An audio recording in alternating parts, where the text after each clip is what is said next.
Quienes pertenecemos a la bancada de la Revolución Ciudadana hemos sido coherentes con nuestros principios y hemos legislado para y con la gente estos 3 años.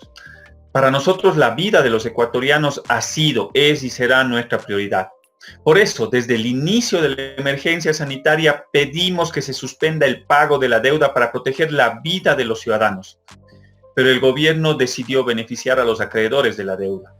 Lo dijimos antes y nos ratificamos ahora. Como bancada vamos a pasar de las resoluciones de papel a las acciones de fiscalización y control político. La pandemia no es culpa del gobierno, pero la crisis a la que nos ha llevado con sus malas decisiones en lo sanitario y económico sí lo es. Por este motivo, hoy anunciamos a los ecuatorianos y ecuatorianas que es necesario emprender una acción de sanidad pública para el país, efectivizando la responsabilidad política del ministro de Economía y Finanzas, Richard Martínez Alvarado, por el incumplimiento en sus funciones conforme a las siguientes razones. Al no haber asignado, canalizado y viabilizado la entrega de recursos y las reformas pertinentes para que el Ministerio de Salud pueda responder ante la emergencia, conforme la carta de denuncia de la ex ministra Catalina Andramuño. El ministro priorizó los intereses económicos de los tenedores de bonos 2020 pese al pedido de la Asamblea Nacional que en común acuerdo todas las fuerzas políticas, incluyendo la bancada oficialista, el domingo 22 de marzo solicitamos que no se pague la deuda.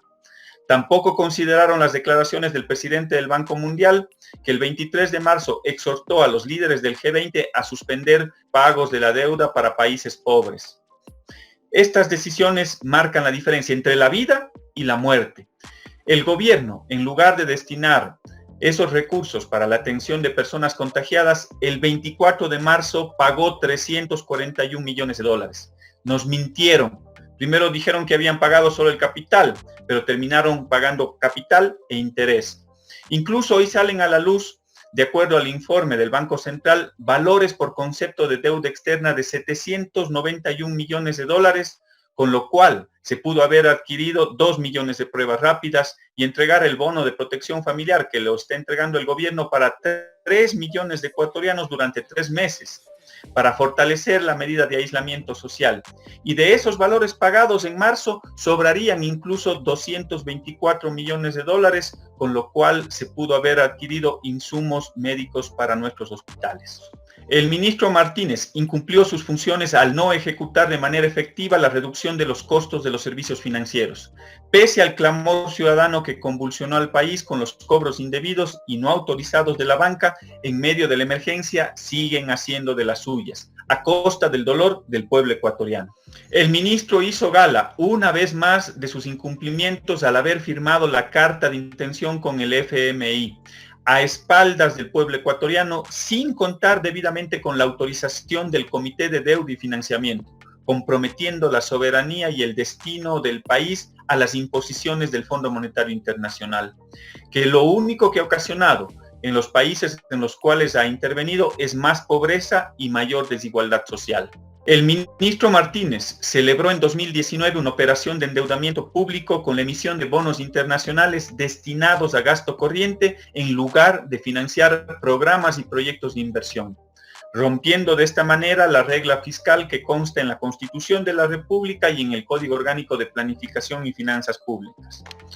Finalmente, en los últimos días, el ministro Martínez, de manera arbitraria, ha anunciado el recorte presupuestario al Sistema Nacional de Educación, lo cual es evidentemente inconstitucional y significa un grave retroceso para el país en todo sentido. El ministro de Economía y Finanzas, con sus acciones, demuestra que responde a los intereses del FMI y que no es el ministro de Economía que los ecuatorianos necesitamos para superar la crisis.